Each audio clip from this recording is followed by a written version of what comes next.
So now we come to the last lesson of this introductory e-commerce training, where we had first looked at the different types of e-commerce business models. Then I walked you through choosing the right business model for you. In the last lesson, we looked at the best e-commerce platform and using Shopify to actually start, launch, or grow your e-commerce business. And in this one, I want to just go a little bit more in depth. Last video was really all about introducing Shopify and explaining in depth, the features and benefits of using it and the full functionality of the platform.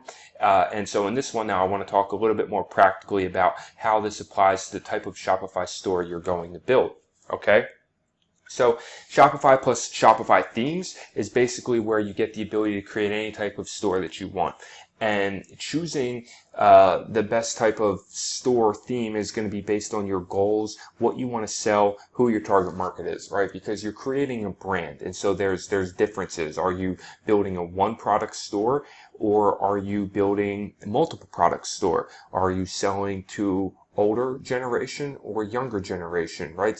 Based on your theme, based on the type of thing that you're selling and who your target market is, and based on the different functionality you might want within your store as well, that's gonna determine the type of theme that you choose, okay?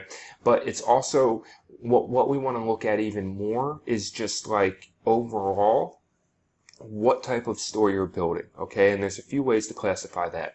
One is a general store, okay? This would be a Shopify store that is really broad and sells anything. And the picture example here is Walmart, right? Walmart is just, the brand name doesn't mean anything, right? It's just a very general brand name, and Walmart itself sells everything. From produce to apparel to home items to kitchen and bath. Well, that's home items, but you get it. Like, if you've ever been to a Walmart, they're one of the largest retailers in the world, and they have the online site as well. They sell anything and everything possible under the sun, all in one place. Okay, that's considered a general store. Now, pros and cons to this. Okay, the pros are that it's easy to move and adapt, because you are not like pigeonholed into any one niche. So you have room to like pick and choose around different things, and there's room to scale. But that's kind of a weak pro, all right? I just want to be fair to the model, because it can work if you know what you're doing. But the cons are that it's too broad, okay? It's really difficult to compete with big players at this point, and you're probably going to waste lots of money testing bad ideas.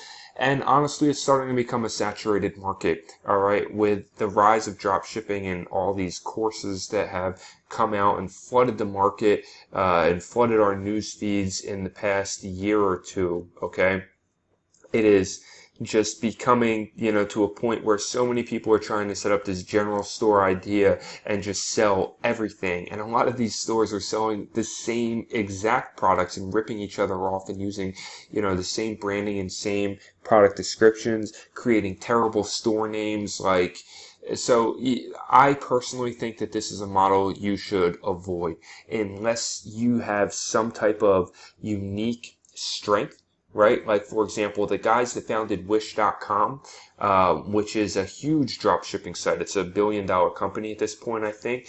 Those guys had a strategic advantage, all right? They were both the two guys that started that. I know for sure they used to work for Google. I believe they were the top coders that like helped turn Google into what it is. And then they left that company and decided to start Wish, right? They had a strategic advantage of their knowledge and their business and probably their resources and connections and startup cash of what they wanted to do, right? If you don't have that type of unique advantage, I don't think a general store is a good way to go. I think it's going to be way too broad and way too difficult to find success, and I don't want to see you waste a ton of money trying a path like this.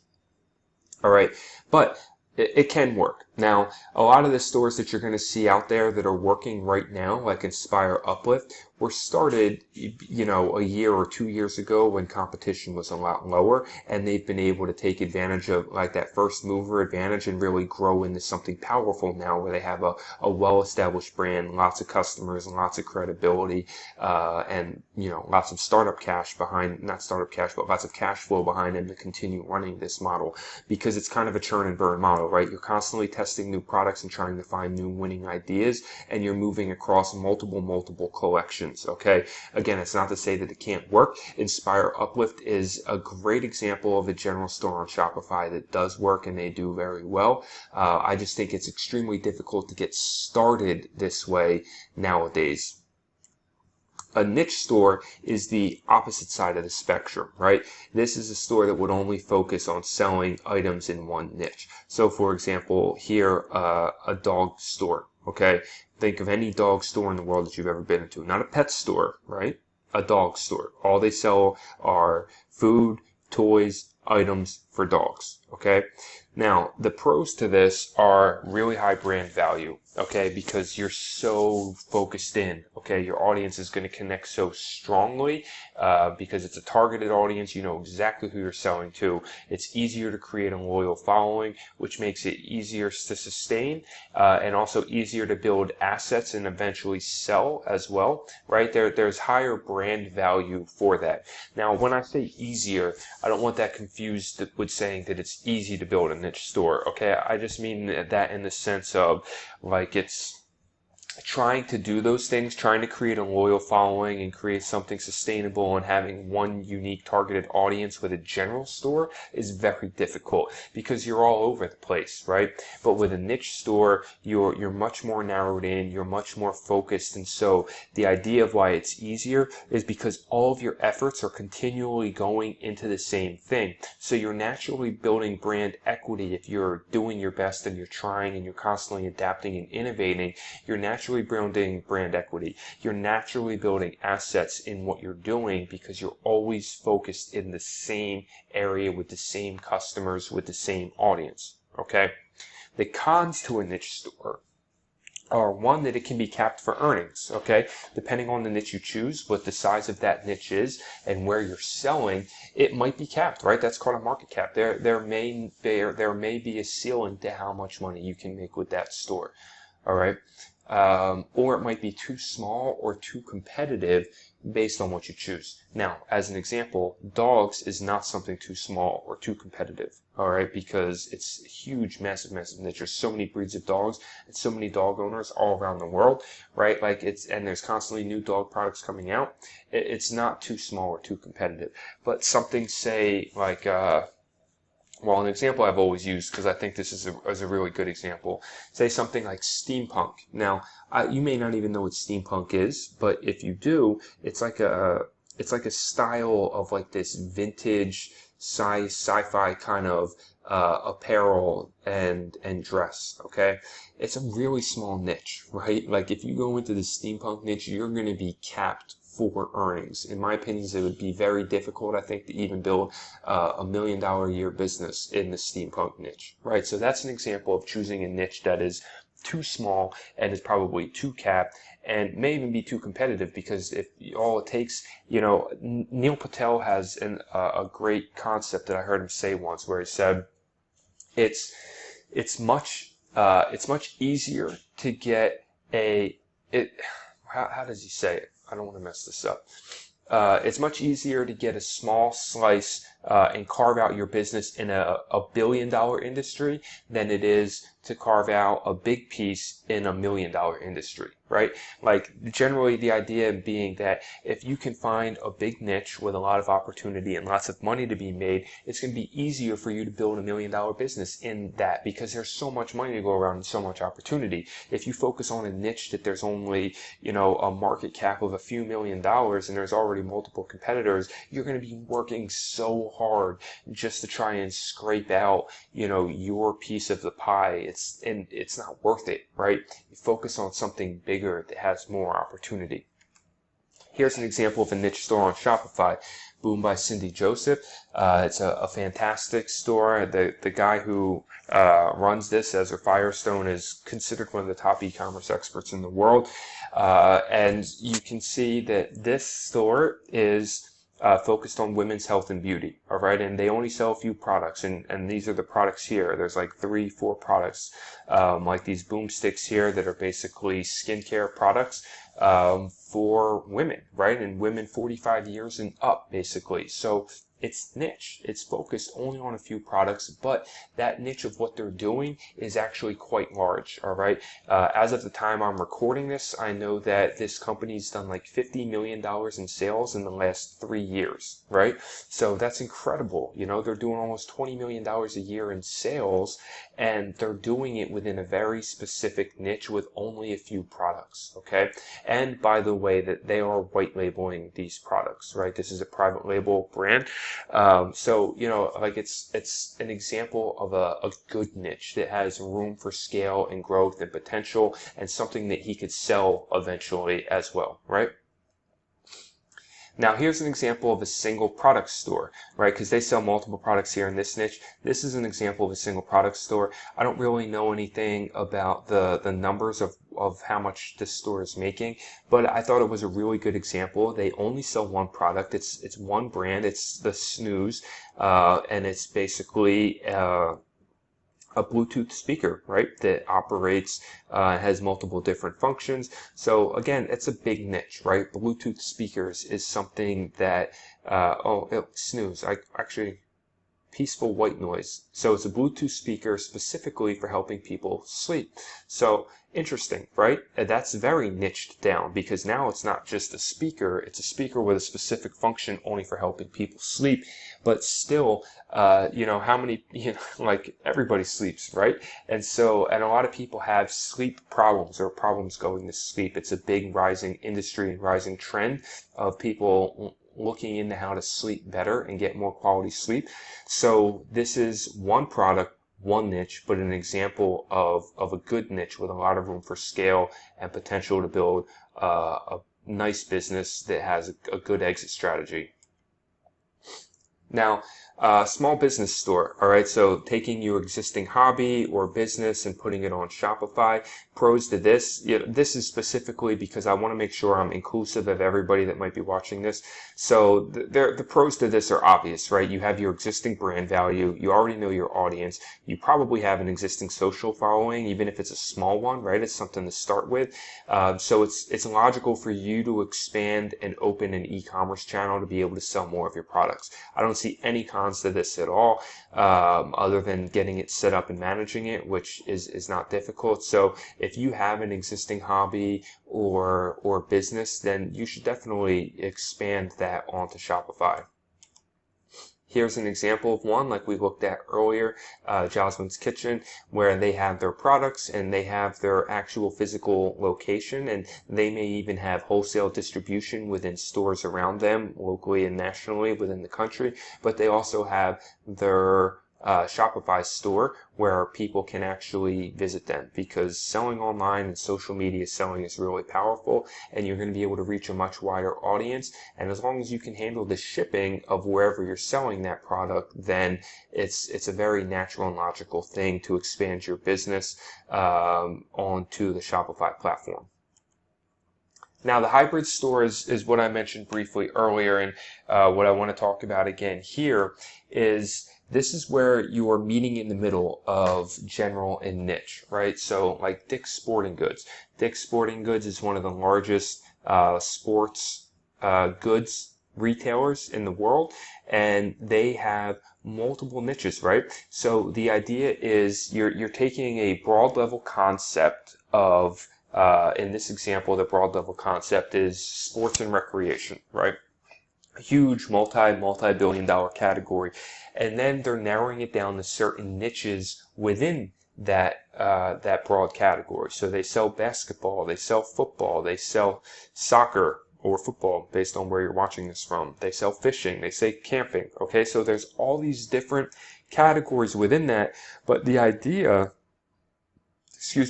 of why this is great is because this is something that can have a lot of overlap within your audiences, right? It's kind of the same demographic in a way. Okay, I might play basketball and somebody else might play football, but we're both kind of the same demographic. We're athletes, right? We're active people that like to play sports and are interested in sports. So it's a good strategy because you can still keep a good brand value at the broad level, okay? And within that overlapping audiences, you're able to move and adapt, find the niches that work for you, the niches that don't.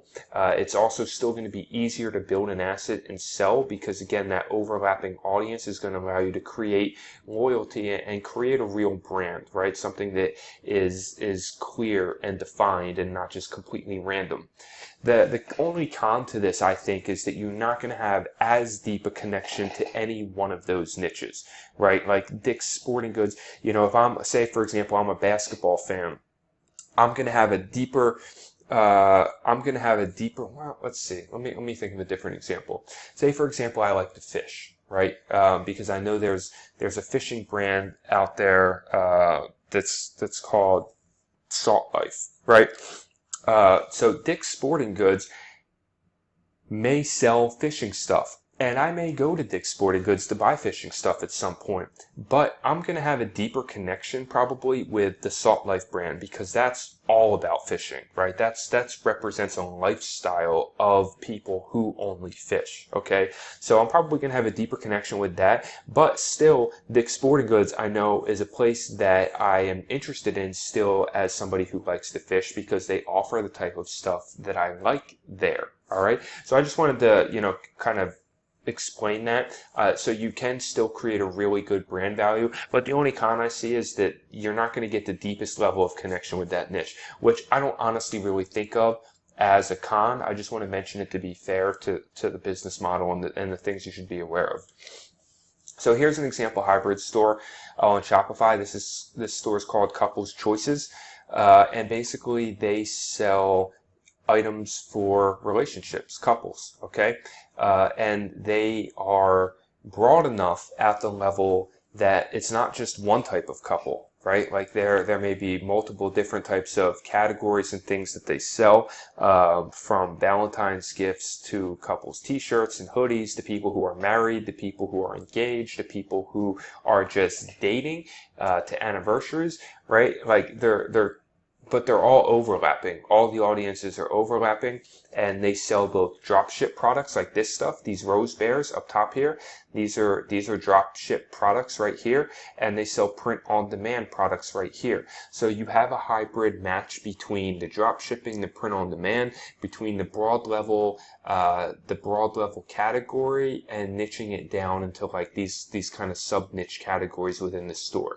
I think personally this is the best place to start with this hybrid store model, and the Couples Choices is a great example of that, right? At the general level, it's just about relationships. Relationships is a huge broad level buyer's market. Okay, but when you niche it down a little bit, right here in the middle, you'll see that they specifically talk about couple shirts and couple hoodies, and like so they niche it down in the different audiences a little bit. And then they're also meeting in the middle with both dropship products and print-on-demand products. So I hope that I've explained the different types of stores to you well, and the blend of what I think is the best type of store is the hybrid store, and why I think it's the best. Okay, now it doesn't mean you can't just go with print on demand. If you have a great print on demand idea and you're not interested in dropship products, sure, you can go that way. Or if you just want to build a one product store here, and you don't really feel the need to do print on demand, sure, you can go that way. I think both print on demand and dropshipping are fantastic ways to start an e-commerce business. But when it comes to the niche that you choose, I would definitely do the hybrid route, right? Where you are trying to create like a kind of a broad level brand idea and then be able to include a few different niches, because it gives you the flexibility to move around in the beginning when you may not yet exactly know which niche is going to sell the best, right? So say I started a veterans store, I could sell to Army veterans, I could sell to Navy veterans, I could sell to different categories within the overall, or better yet, it could just be a military store, and I could sell to Army, Navy, Coast Guard, right? They're Air Force. There's different categories of which I could include within that store of items. Okay, and so that's why I think that the hybrid model works best. And then eventually, if you find one niche that's performing better than the others, like say, okay, Army's my niche, I just somehow am really able to connect with the Army and sell Army items, then it might make sense for me to take that and move it into its own store, because I've proven the niche, right? I've proven that this works, and that I know that I can do this and build this around the idea. So that's what I would do first, right? You start from an idea of giving yourself a platform and a store to be able to test and find out what works in a smart way, right? Not in a way that you're just throwing money out there. Okay, this is all strategy and research from the beginning to make sure you're testing in a smart way that's going to help you identify and find success quickly. And then from there, when you've identified a niche that's really working for you well, you can build it into its own store and its own brand, and really just try to scale it and automate it and start building the assets and all of those things. All right, and so here's the final slide that I'll show you, is just my general breakdown example that I've used since day one to kind of identify this pattern. And this has worked and continues to work, and I think will work and continue to be relevant, because it just is something. If you're building a store and you're getting started, again, it gives you up here this broad level idea, Dick's Sporting Goods, and then here you're giving yourself 3 really broad level categories: basketball, football, baseball, right? So you give yourself 3. Those are still really broad, right? Basketball is a very broad level category. Baseball, football, all broad level categories, but you could start a store here and say, nicksportinggoods.com, and that makes sense. That brand value still makes sense here to include all 3 of these, because it's all the same demographic. It's all athletes and active people, okay? And then within here, you start to identify sub-niches. Okay, so basketball, you could have basketball t-shirts. You could have actual basketball gear. I'm just trying to think of a better word for it, but like actual basketball gear, like basketballs and pumps and, training devices. And then here you could have basketball sneakers, right? So you have 3 sub niches now that, again, they're still broad enough to have multiple product ideas and scale, but you're breaking it down. And then from there is where you would start going out and trying to identify good starting product ideas. Okay, so I choose basketball, and then I have basketball items or basketball gear, right? And then I could have actual basketballs, basketball pumps, and basketball training devices, right? And so that's the general idea of how I would get started and how I teach people to get started if you're starting brand new and you don't know where to start, right? And this gives you the ability to really give yourself some flexibility and create something. And then you just start testing products, right? You start moving through and testing products, building your data and understanding, not just wasting money and throwing stuff out there, but really doing research and then spending money to get data, find out how your market is reacting, move and adapt, and start start moving forward in a systematic process to identify which products are going to sell and allow you to start scaling, which niches are working for you the best and are going to allow you to maybe start putting your focus on and building something real and sustainable. All right. So I hope this has been really valuable for you as an introductory level into e-commerce business models, how to choose a business model, and then finally how you are going to be, this is strategy stuff, right? Finally, how you're going to be choosing your Shopify store and building your Shopify store to get started. And in the next module, we're going to start taking it, so this was all like the foundational e-commerce stuff. In the next module, we're going to take it to all the foundational online marketing knowledge that you need now. So I'm excited to get into that. I will see you in the next module.